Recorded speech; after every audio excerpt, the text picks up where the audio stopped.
aujourd'hui, je vais vous donner une question brise-glace qui a rapport un petit peu avec ma prédication aujourd'hui. Bien, ce n'est pas vraiment une question. J'aimerais ça que vous partagez entre vous une histoire cocasse de quelque chose qui vous est arrivé autour de la période de Noël. OK, je pense que vous avez besoin d'aide. Mario, tu veux-tu mettre la première photo? OK, je vais vous donner quelque chose de cocasse de moi, OK, de notre famille. Est-ce qu'il y a la photo? Oui. Alors ça, c'est une de nos premières photos de famille.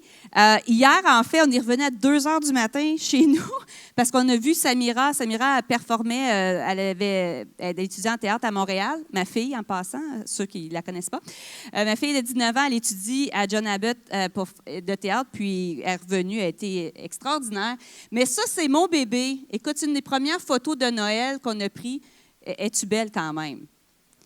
Que Samira, on prenait des photos de famille avec mes nièces, mes neveux. Là. Puis, tu sais, d'habitude, avec des enfants, ça en prend beaucoup pour avoir une belle photo. Là. Mais Samira, dans cette photo de famille-là, pas celle-là, là, mais la photo de famille qu'on avait prise, écoute, on avait genre 80 photos. Il n'y en avait pas un toute la famille Bergeron qui regardait la caméra. Samira, pendant 2 heures de temps, elle regardait la photo, elle, c'est comme, moi, je vais dans le showbiz un jour, je sais pas. Vraiment. Mais ça, c'est une photo de Samira. Écoute, c'est vraiment une de mes photos préférées. Mais, vous pouvez vous dire, écoute, comment vous avez fait de prendre une belle photo de même, quand même? Elle avait 18 mois, là.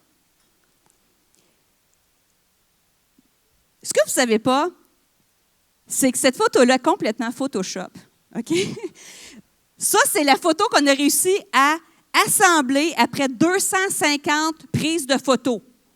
250, OK? On était dans un petit appartement à Victoria où est-ce que j'étais pasteur. Et puis, ma voisine, on était tellement désespérés, ma voisine allait faire on était près de la fenêtre, c'était chez nous, là, dans le fond, dans notre salon.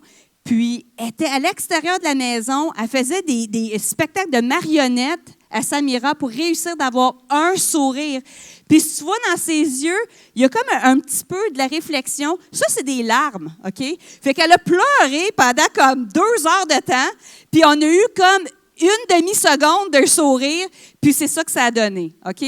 Alors, c'est facile de dire, tu sais, « Ah, wow, c'est-tu une belle photo de famille? » Oui, mais l'histoire est encore plus cocasse. Puis je vais déballer un petit peu de ça aujourd'hui, mais j'aimerais, là, je vous ai parlé pour ça, c'était notre photo de Noël, là. Alors, c'est mon histoire cocasse, mais j'aimerais ça que vous vous racontez une histoire qui s'est passée. Ça peut être vous quand vous étiez jeune, ça n'a pas besoin d'être super drôle, là, mais quelque chose que vous vous rappelez qui était particulier. Quand vous pensez à un souvenir de Noël, vous dites, je pense à cette histoire-là. OK? On va vous donner quelques minutes. Allez-y.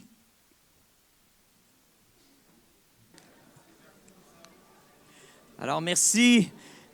J'espère que vous avez partagé toutes sortes de souvenirs. Nous, à notre table, on avait des souvenirs agréables, des traditions même de d'autres pays qu'on a appris, puis des souvenirs moins agréables aussi. On a eu une histoire là, tragique. Là. Donc, des fois, Noël, c'est comme ça. Hein? C'est empreint de réjouissance, de beaux souvenirs, puis certains d'entre nous, des fois, ça l'éveille des souvenirs un peu aigre-doux.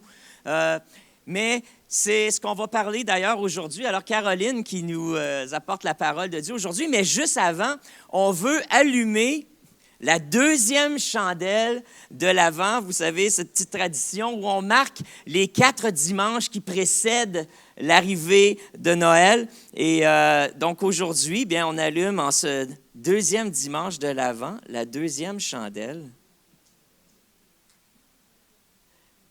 Et puis Caroline va nous partager.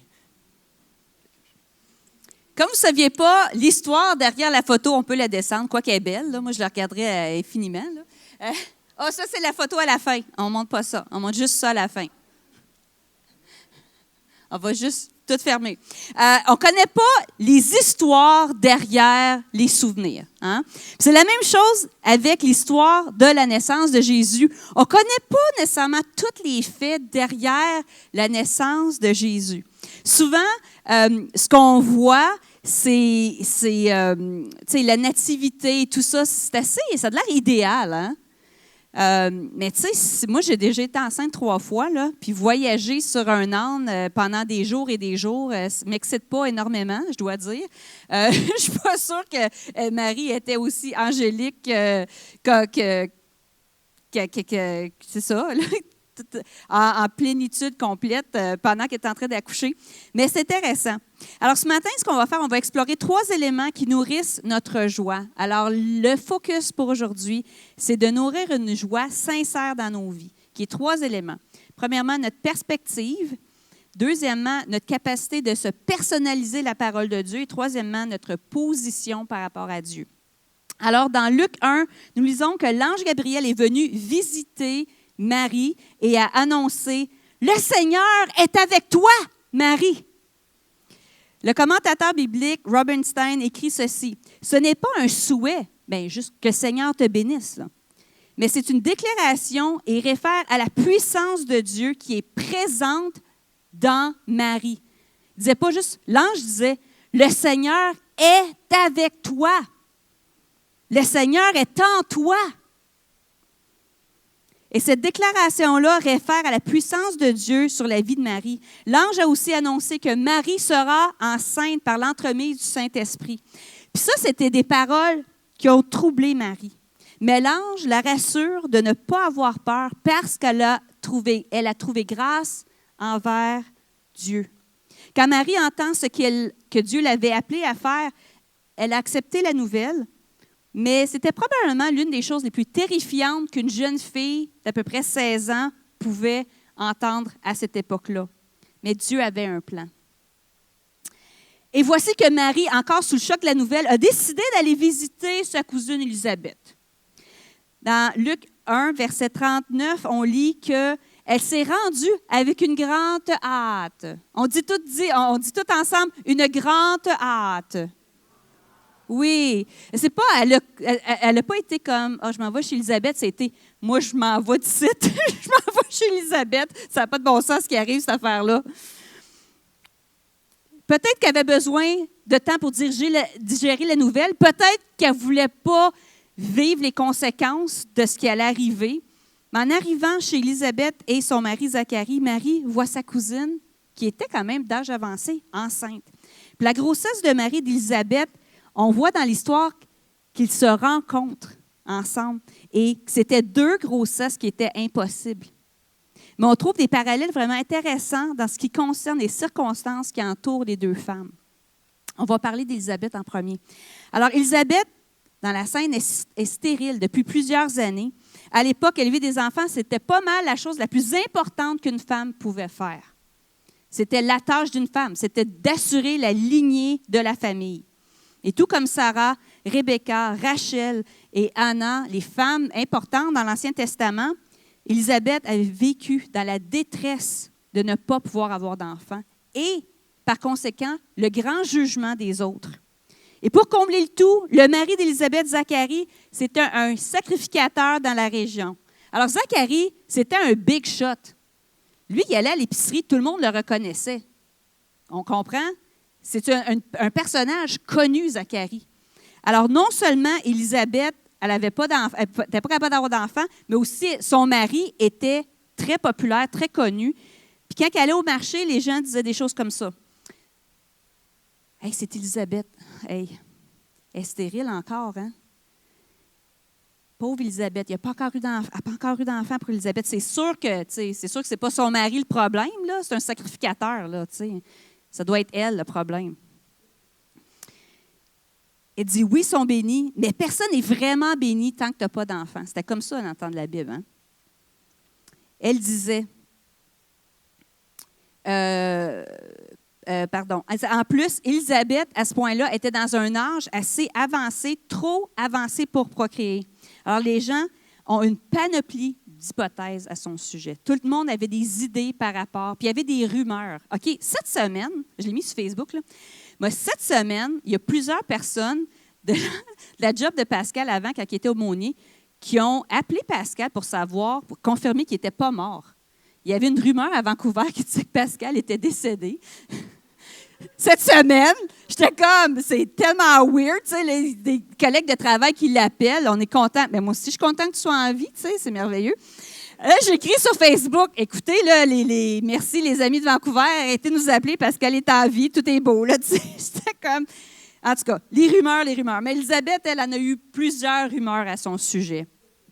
Voici ce que Luc 1, versets 24 et 25 nous dit. Élisabeth devint enceinte et pendant 5 mois, elle se tint cachée. Peut-être qu'elle était cachée parce qu'elle ne voulait pas l'annoncer à tout le monde, puis après ça, perdre l'enfant, puis ça allait confirmer comment elle était maudite de Dieu. Dans ce temps-là, c'était comme ça qu'il pensait. Elle se disait, c'est l'œuvre du Seigneur en ma faveur. Il a décidé d'effacer ce qui faisait ma honte aux yeux de tous.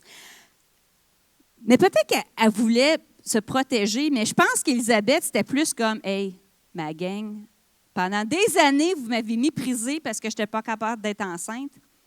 Je vais faire ça d'un événement. Elle s'est cachée pendant 5 mois, 6 mois, jusqu'à temps que c'était évident qu'elle était enceinte, là. Puis, tu sais, il y a beaucoup d'épaisseur. On voit ça dans les choses de la Bible, tu sais, des tuniques, puis c'est ça, là, plusieurs étages de linge, je ne sais pas comment dire, layers en anglais, là. Des manteaux, tout ça, c'est ça. Fait que j'imagine qu'il va au marché public, puis là, tout d'un coup, elle arrête, puis elle fait juste ouvrir comme son manteau, elle monte sa bédaine. Hey, Ginette et Rolande, ça fait des années que vous me niaisez. Je suis enceinte. C'est drôle parce que... Puis elle est partie. Mais c'est drôle parce que... C'est ça qu'elle a dit. Elle dit, le Seigneur a effacé ce qui faisait honte aux yeux de tous. Alors elle disait, ça fait des années qu'aux yeux de tous, j'étais remplie de honte. Seigneur, tu m'as restaurée. Un vrai miracle qui en a laissé plusieurs bouche bée, mais particulièrement son mari. Vous connaissez l'histoire, littéralement. Zacharie était bouche bée, il n'a pas été capable de parler pendant des mois après. Mais la joie d'Élisabeth était incomparable. Marie, tant qu'elle était vierge, je vais raconter l'histoire au présent. Marie est vierge au début de ses années de procréation. Elle devait avoir à peu près 16 ans. Elle rêve de se marier et de fonder une famille avec son prince charmant. C'est-tu pas merveilleux? Comme la photo de ce que j'ai monté avant. Mais, surprise! Avant même qu'elle s'unisse à son fiancé, avec son fiancé, elle devint enceinte par l'entremise du Saint-Esprit. Puis là, elle se disait, mais comment est-ce que je vais expliquer ça à Joseph, à mes parents, puis à toute la communauté? La situation était vraiment complexe, puis elle avait raison de s'inquiéter. Dans le verset 19, nous dit, son époux Joseph, un homme juste, projetait de la répudier, qui était comme de la divorcer, secrètement. Alors, dans le judaïsme ancien, les fiançailles constituent un engagement si réel que le fiancé est appelé mari et ne peut se dégager de sa promesse qu'en rejetant son épouse d'une manière publique et formelle. Fait que quand tu étais fiancé dans ce temps-là, c'était comme si tu étais marié, puis si tu allais interrompre les fiançailles, il fallait que tu le fasses, que tu écris un document, puis il fallait que tu le dises publiquement et pourquoi. Marie, elle avait raison d'être nerveuse, on s'entend? Aucun texte de l'Ancien Testament ne peut justifier le caractère secret du rejet. Au contraire, pour être légal, le renvoi de la femme doit être scellé par un certificat officiel. Ça, on trouve ça en Deutéronome 24, verset 1. La justice de Joseph peut signifier qu'il ne voulait pas que l'enfant porte son nom, si ce n'était pas le sien, mais aussi, on voit le caractère, la bonté, la gentillesse de Joseph, parce que, littéralement, selon la loi, là, dans Deutéronome 22, versets 20 et 21, il aurait pu ordonner qu'elle soit lapidée. Marie n'a pas été lapidée à cause du caractère tendre de Joseph, puis ça a probablement aidé que l'ange lui ait apparu. Là. Puis il a dit, fais pas mal à Marie. Ce qu'elle a dit, c'est vraiment passé. Alors, si la grossesse d'Élisabeth a restauré son honneur, la grossesse de Marie allait entraîner sa réputation dans la boue et même allait mettre sa vie en danger.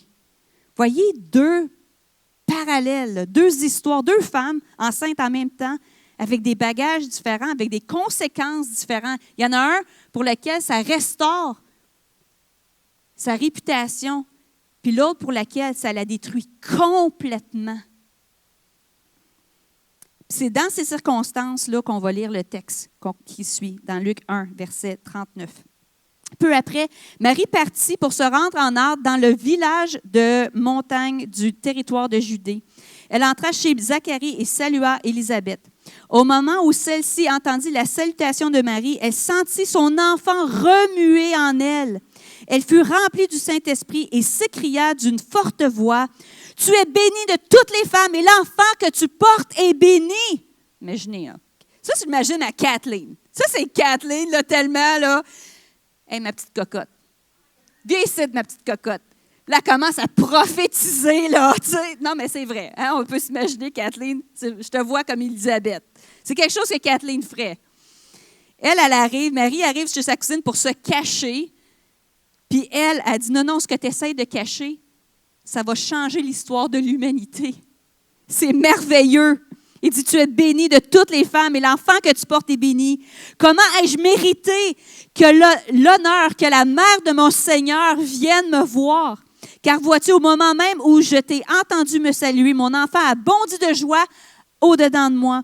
Tu es heureuse, toi qui as cru à l'accomplissement que ce que le Seigneur t'a annoncé. Et voici, on va déballer ça ensemble aujourd'hui, voici ce que Marie répond. Marie passe d'un enfant qui a peur, qui dit, « Hey Joseph, je peux me faire lapider chez nous, là. J'ai aucun droit légal sur ma vie. Y a-t-il quelqu'un qui va me croire? » À cause des paroles de vie d'Élisabeth, voici ce que la réponse de Marie. Elle dit, « Mon âme chante la grandeur du Seigneur et mon esprit se réjouit à cause de Dieu, mon Sauveur, car il a bien voulu abaisser son regard sur son humble servante. Et c'est pourquoi désormais et à travers tous les temps, on m'appellera bienheureuse. » Cette fille-là aurait pu être lapidée. Puis elle dit, « Pour tous les temps, on m'appellera bienheureuse, car le Seigneur Tout-Puissant a fait de grandes choses pour moi. Lui, il est saint et sa bonté s'étendra d'âge en âge sur ceux qui le craignent. Il est intervenu de toute sa puissance. » Et dans une autre traduction, on dit « avec la force de son bras. Il a dispersé les hommes dont le cœur était rempli d'orgueil. Il a précipité les puissants de leur trône. Il a élevé les humbles. Il a comblé de bien ceux qui sont affamés. Il a renvoyé les riches les mains vides. » Ça, c'est important. Oui, il a pris en main la cause d'Israël. Il a témoigné sa bonté au peuple qui le sert, comme il l'avait promis à nos ancêtres, à Abraham et à ses descendants pour tous les temps. Alors aujourd'hui, on va explorer les 3 positions de cœur qu'on voit dans Marie. 3 choses qu'on peut faire dans notre vie pour vraiment vivre la joie dans notre vie, peu importe les circonstances. Parce que Marie, elle a une joie incroyable dans des circonstances qui auraient pu être vraiment absolument tragiques, qui auraient pu mettre fin à sa propre histoire. Alors, la première, c'est la perspective. La deuxième, c'est notre capacité de se personnaliser ou de s'approprier les promesses de Dieu. La troisième, c'est notre position par rapport avec Dieu. Alors, premièrement, perspective. C'est intéressant de remarquer que ce n'est qu'après qu'Élisabeth affirme « Marie, tu es bénie et l'enfant que tu portes est béni. » C'est une bonne nouvelle, Marie. Je sais que tu es troublée, mais ce qui se passe dans ta vie, c'est extraordinaire, c'est miraculeux, c'est une bonne nouvelle. C'est seulement après avoir entendu sa cousine prophétiser sur elle que là, sa perspective change. Et elle improvise un chant pour exprimer sa joie. Elle voit ces circonstances d'un nouveau regard. Elle chante « Mon âme chante la grandeur du Seigneur et mon esprit se réjouit à cause de Dieu, mon Sauveur. » mon esprit se réjouit, est rempli de joie à cause de Dieu mon Sauveur, car il a bien voulu abaisser son regard sur son humble servante. Au lieu de dire, je ne peux pas croire que ça m'arrive. Je ne peux pas croire qu'une affaire comme ça m'arrive. Elle a dit, je ne peux pas croire qu'une affaire comme ça m'arrive à moi. Voyez la différence? Les mêmes mots, mais la perspective, l'attitude est tellement différente. Ça, c'est merveilleux. Soudainement, elle change. Elle n'est plus une victime de ce qui lui arrive, mais elle a décidé d'accomplir sa destinée. Oui, merci Dominique. Mais Dominique, j'aimerais te prêcher avec toi ce matin, là. Je te voyais aussi danser ce matin. Je t'aimais ça, toi. C'était le fun de te voir. Awesome.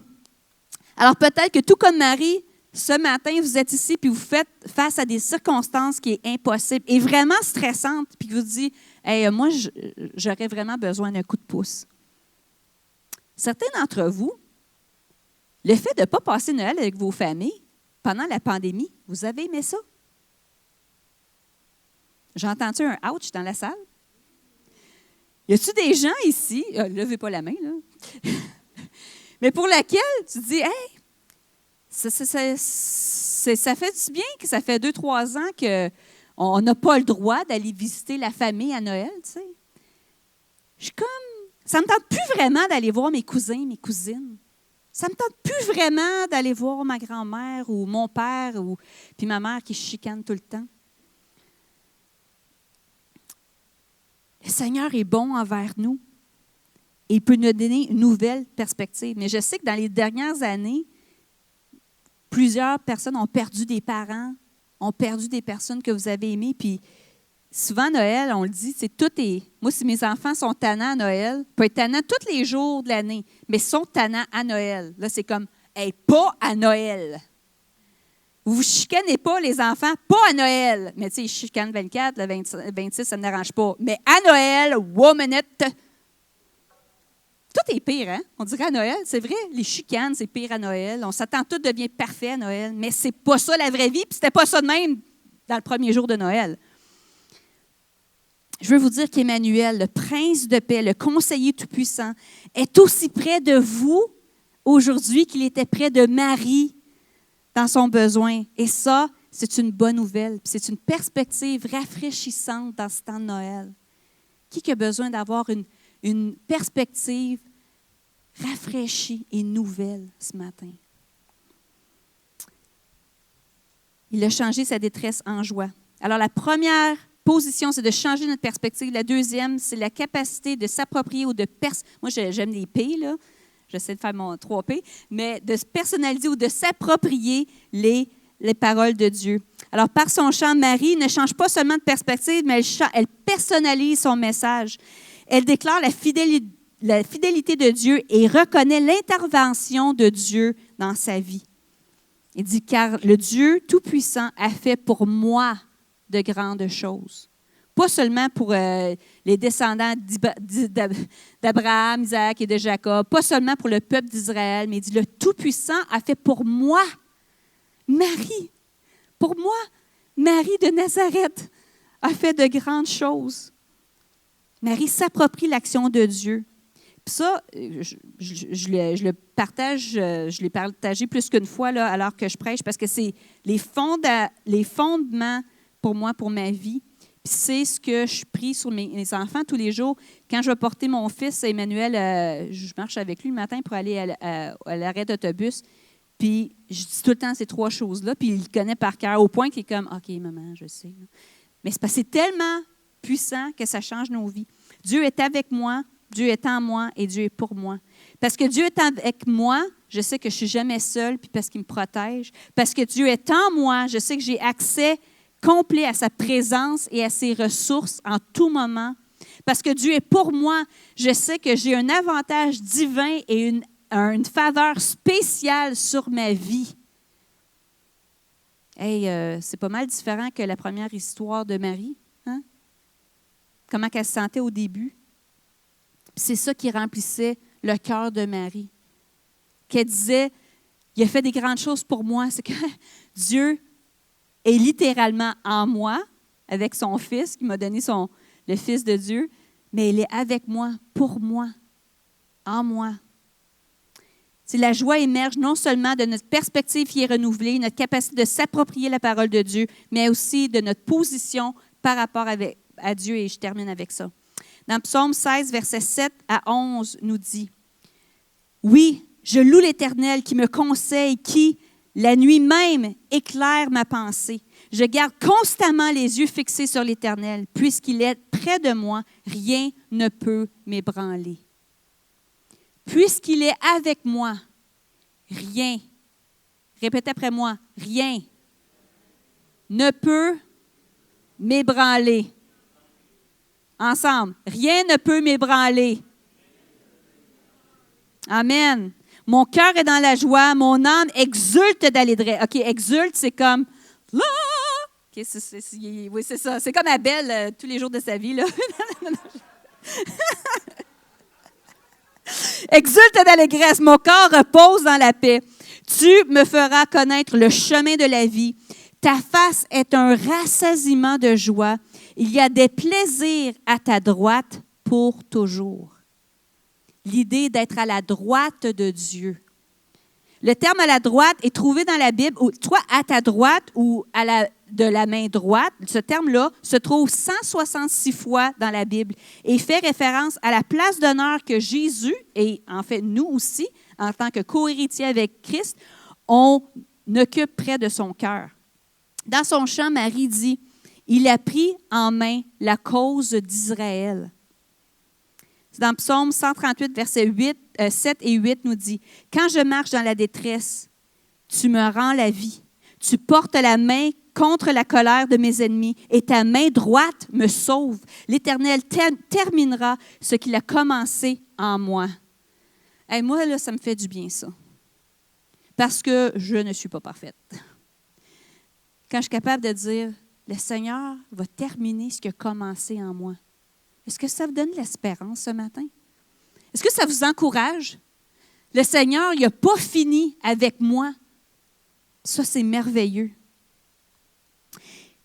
Éternel, ta bonté dure éternellement. N'abandonne pas les œuvres de tes mains. Isaïe 41, verset 10 nous dit, « N'aie pas peur, car je suis moi-même avec toi. Ne promène pas des regards inquiets, car je suis ton Dieu. Je te fortifie, je viens à ton secours, je te soutiens par ma main droite, la main de ma justice. » Puis à chaque fois qu'on parle de la main droite, ça parle tout le temps de notre position par rapport à Dieu et de l'œuvre qu'on peut bénéficier à cause de notre position par rapport à Dieu. Psaume 18, versets 36 et 37 nous dit, « Tu me donnes le bouclier de ton salut, ta main droite me soutient, et je deviens grand par ta bonté. Tu élargis le chemin sous mes pas, et mes pieds ne trébuchent pas. » Parfois, il y a des choses dans notre vie qui se passent, puis c'est vraiment imprévu. Puis peut-être dans les prochaines semaines, vous allez voir vivre des choses, hey, je ne m'aurais jamais pensé vivre des choses comme ça. Je vais vous montrer la dernière photo. Ça, c'est une photo d'une autre photo de famille qu'on a essayé de prendre. Quand j'étais dans un rôle, puis on envoyait des lettres de nouvelles. Et puis, ça, c'était Emmanuel, Samira, et Elliot. Et tu es beau, mon coco. Tu mes beaux petits yeux bleus.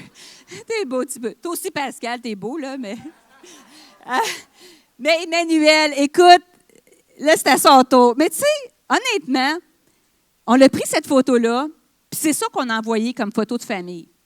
Parce que c'est ça la vraie vie, OK?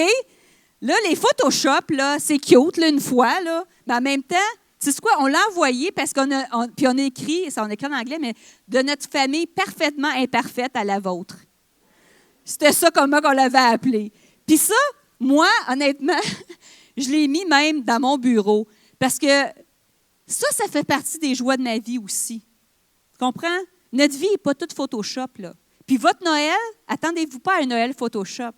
Mais c'est de voir la joie quand même, puis la beauté, où est-ce que c'était le temps du nap, puis Emmanuel avait vraiment besoin de se coucher, puis il ne voulait pas.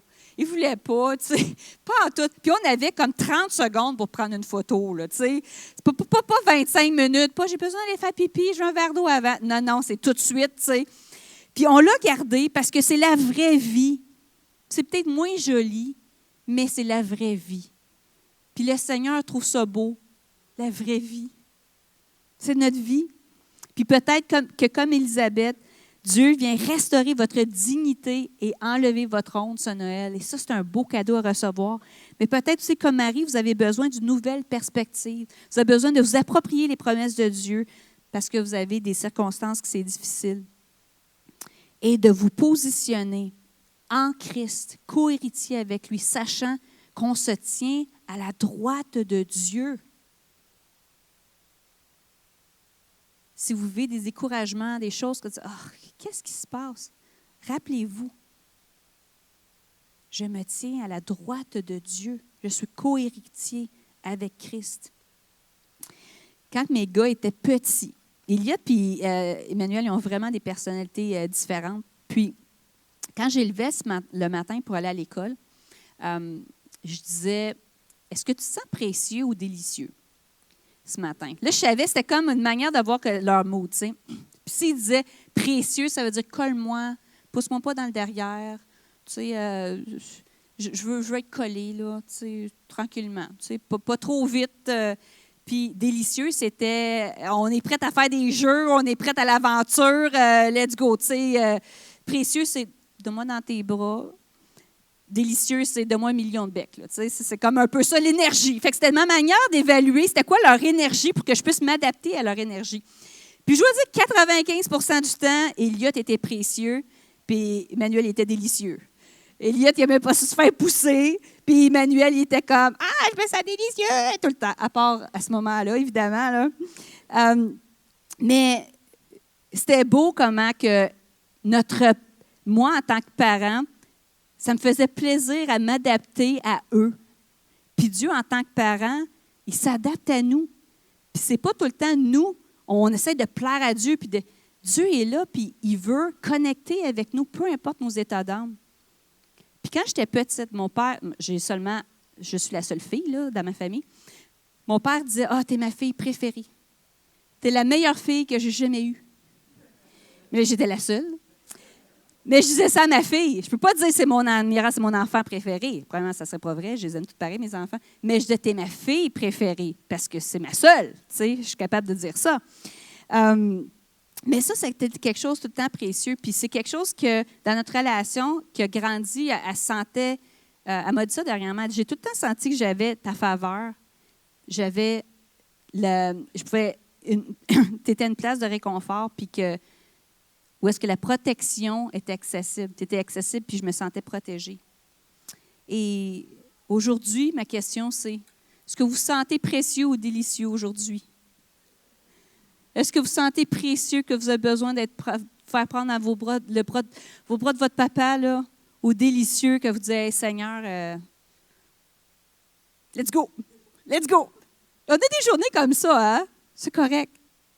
Isaïe 9, verset 5 nous dit « Car un enfant nous est né, un fils nous est donné, et il exercera l'autorité royale. Il sera appelé merveilleux conseiller, Dieu fort, Père à jamais et prince de paix. » Je veux vous rappeler ce matin que la paix ne vient pas de l'absence de tragédie, l'absence de guerre, l'absence de conflit, l'absence de choses qu'on aimerait mieux pas avoir.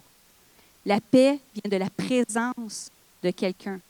Ce n'est pas l'absence de quelque chose. La paix, c'est la présence de quelqu'un et la présence du prince de paix. Alors aujourd'hui, Dieu est avec vous. Dieu est en vous et Dieu est pour vous. Prions ensemble. Seigneur, on dit merci pour cette journée. Merci, Seigneur, parce que tu es bon, tu es grand, tu es merveilleux et tu nous accompagnes, Seigneur. Peut-être certains d'entre nous, on est On se sent précieux. On a besoin d'être pris dans tes bras. On a besoin d'avoir une perspective renouvelée.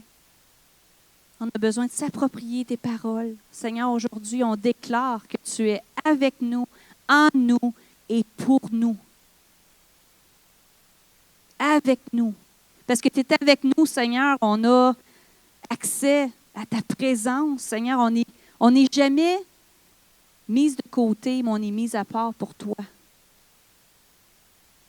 Parce que tu es en nous, on a accès à ta puissance, à ta présence, Seigneur.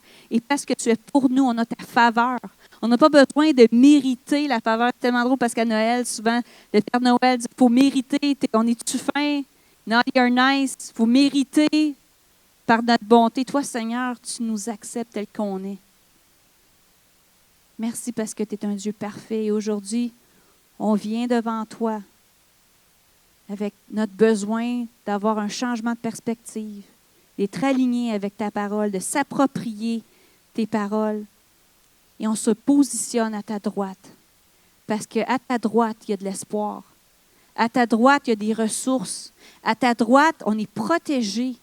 À ta droite, on est positionné pour une année extraordinaire en 2023. Parce que ça ne dépend pas de nos mérites, mais ça dépend de notre position par rapport à toi. Quel beau cadeau. Quel beau cadeau, Seigneur. Dans le nom de Jésus, je prie. Amen et amen.